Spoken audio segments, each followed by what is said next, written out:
भागकर शादी। दृष्टि एक बार अपने परिवार के साथ ट्रेन में कहीं जा रही थी।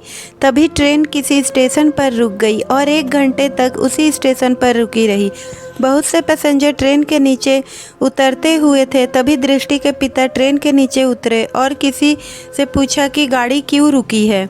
तब किसी ने बताया कि ट्रेन के ड्राइवर को हार्ट अटैक आ गया है। वो तो दूसरे ड्राइवर ने गाड़ी को इस स्टेशन पर रोक दिया और हम सबको बताया। उसको अस्पताल ले जाया गया है। शायद ही उसकी जान बचे। भगवान उनकी रक्षा करे। दृष्टि के पिता ने कहा, अब पता नहीं कब तक ये ट्रेन चलेगी, एक यात्री ने कहा। फिर दृष्टि के पिता वापस ट्रेन के अंदर आ गए। दृष्टि के पूछने पर उसके पिता ने उसको बताया कि ड्राइवर का हार्ट अटैक आ गया है। दृष्टि के पिता ने अपनी बेटी को पूरी आज़ादी दे रखी थी। वो किसी भी बात के लिए उसको रोकते टोकते नहीं थे। दृष्टि वही पास में बैठे कुछ लड़कियों की बातें सुन रही थी कि भाग कर शादी करने के बारे में कह रही थी। तब दृष्टि उनके पास चली गई। दृष्टि ने उनमें से एक लड़की को पूछा, मैंने सुना कि तुम भागकर शादी करना चाहती हो। तुम एक लड़की जिसका नाम उषा था बोली, तुमको इससे क्या लेना देना। तब दृष्टि बोली, यार ट्रेन में वैसे भी सफ़र नहीं कट रहा है और अब तो पता नहीं कब तक ट्रेन चलेगी। तुम्हारी बातों से लगा कि तुम्हारी लव स्टोरी सुनूंगी, लेकिन नहीं बताना चाहती हो तो मत बताओ। वही साथ के कोच में एक लड़का जिसका नाम सत्यम था, वो ये सब बातें सुन रहा था। वो भी वहाँ आ गया और बोला, मुझे भी तुम्हारी लव स्टोरी सुननी है, मुझे भी सुनाओ। अब ये कौन है? उषा बोली। सत्यम ने कहा, मैं सत्यम। और आपका नाम? वह दृष्टि की तरफ देखकर बोला। दृष्टि ने कहा, मेरा नाम दृष्टि है। और सभी ने अपना नाम बताया। क्योंकि सत्यम दिखने में बहुत ही हैंडसम था, उसको देखकर उषा तो उसको दिल ही दे बैठी थी। लेकिन सत्यम की नज़र दृष्टि पर ही थी, क्योंकि दृष्टि भी किसी से कम नहीं थी। वो बहुत ही खूबसूरत थी और उसके घने खुले बाल उसकी खूबसूरती को जैसे 4 चांद ही लगा रहे थे। दृष्टि भी उसकी तरफ आकर्षित हो रही थी। तब उषा ने सत्यम से पूछा, क्या तुम भी किसी से प्यार करते हो? सत्यम ने कहा, नहीं नहीं, मैं किसी से प्यार नहीं करता हूँ, लेकिन मुझे लव स्टोरी पसंद है। तब उषा ने मन में कहा कि तो फिर मेरा रास्ता साफ है। सत्यम ने कहा, तो अपनी लव स्टोरी सुना रही हो या नहीं? तब वो लड़की जो कि भागकर शादी किया था, वो बोली, हमारी कहानी की शुरुआत बीच पर हुई, जहाँ पर हम दोनों पहली बार मिले थे। मैं टफ़ी यानी मेरे डॉग के साथ बीच या समुद्र के किनारे टहल रही थी।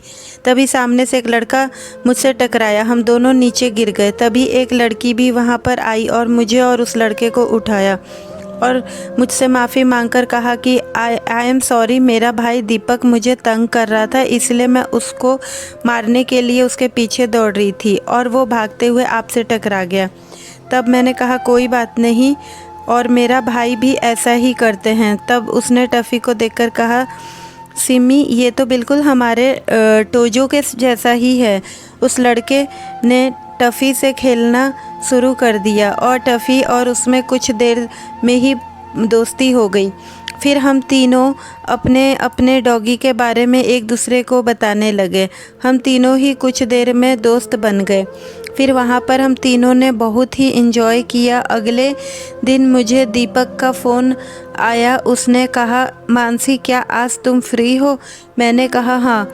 उसने कहा कि आज सिमी का बर्थडे पार्टी है, हम सब दोस्तों ने मिलकर उसको सरप्राइज़ देने का प्लान बनाया है। तुम चाहो तो आकर उसके सरप्राइज़ में हमारी मदद कर सकती हो। मैंने कहा, मैं आती हूँ। और मैंने बाज़ार से उसके लिए एक गिफ्ट ख़रीदा और उनके घर चली गई। तो मैं उनके घर चली गई। उन्होंने सिमी और उसकी मम्मी को बाहर भेज दिया था और वो सब उसके बर्थडे की तैयारी में लगे हुए थे। मैं भी उनके साथ उनकी मदद करने लगी। और सारी तैयारियां होने के बाद दीपक ने अपनी मम्मी को फ़ोन कर दिया कि सारी तैयारियां हो चुकी हैं, अब घर आ जाइए। तब सिमी की मम्मी उसको घर ले आई। उसने हमने घर पर अंधेरा कर रखा था। सिमी ने कहा कि मम्मी घर में इतना अंधेरा क्यों है। तभी हमने लाइट जला दी और सभी ने उसे बर्थडे विश किया। सिमी ने केक काटा और हम सब ने उसको गिफ्ट दिया और उसके बाद हमने बहुत इन्जॉय किया। फिर मैं घर आ गई और हम तीनों ऐसे ही बहुत इन्जॉय करने लगे। दीपक और मैं बहुत क्लोज आने लगे। फिर वैलेंटाइन डे पर उसने मुझे प्रपोज कर ही दिया। मैं भी उसको पसंद करती थी, इसलिए मैंने उसे हाँ कर दिया। लेकिन मैंने उसको कहा कि मेरी एक इच्छा है। दीपक ने कहा क्या? मैंने कहा मेरी ये इच्छा बहुत ही अजीब है, ये मेरा सपना भी है। तब दीपक ने कहा कि बोलो तो सही। तब मैंने कहा कि तुम हंसना मत, मैंने तुमको बताया मेरा ये सपना बहुत अजीब है, लेकिन मैंने ये कसम भी खाई है कि जब तक मेरा ये सपना पूरा नहीं होगा तब तक मैं शादी नहीं करूँगी। दीपक ने कहा अरे बोल तो सही, क्या सपना है तेरा? मैंने कहा मेरा ये सपना है कि मैं भागकर शादी करूं, लेकिन मैं मेरे पापा को भी परेशान नहीं करना चाहती।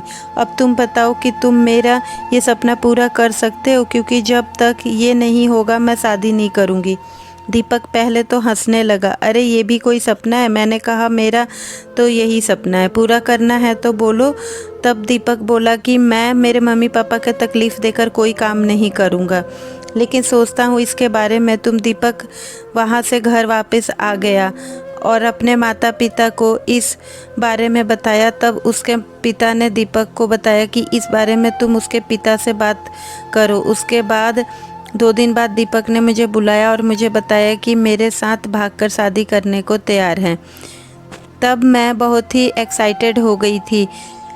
तब उसने मुझे बताया कि कल हम दोनों भागकर शादी करेंगे। मैं घर पर गई और भागने की तैयारी करने लगी, लेकिन मुझे मेरे पिता की टेंशन हो रही थी, लेकिन उसका भी उपाय दीपक ने मुझे बता दिया था। अगले दिन दीपक बाइक लेकर मेरे घर के सामने आया और 2 बार बाइक का हॉर्न बजाया। मैं घर से बाहर आई और उसके साथ सीधा कोर्ट में गई और हम दोनों ने कोर्ट मैरिज कर ली। कोर्ट से बाहर आते ही बहुत खुश हुई। फाइनली मैंने घर से भागकर शादी कर ली थी। अब इसके बाद मुझे आगे क्या प्लान फॉलो करना था, जो कि मुझे दीपक ने बताया था, लेकिन उससे पहले वो मुझे अपने घर ले गया और सबको हमारी शादी के बारे में बता दिया। वो सब ये सुनकर हक्के बक्के रह गए, लेकिन दीपक ने उनको समझा दिया। उन लोगों ने मेरा स्वागत किया और आशीर्वाद दिया। फिर दीपक ने कहा कि तुम घर जाओ। मैं अपने घर चली गई, लेकिन शादी के बारे में पिताजी को नहीं बताया। दीपक ने कहा था कि अभी मुझे अपने पिता के साथ ही रहना है।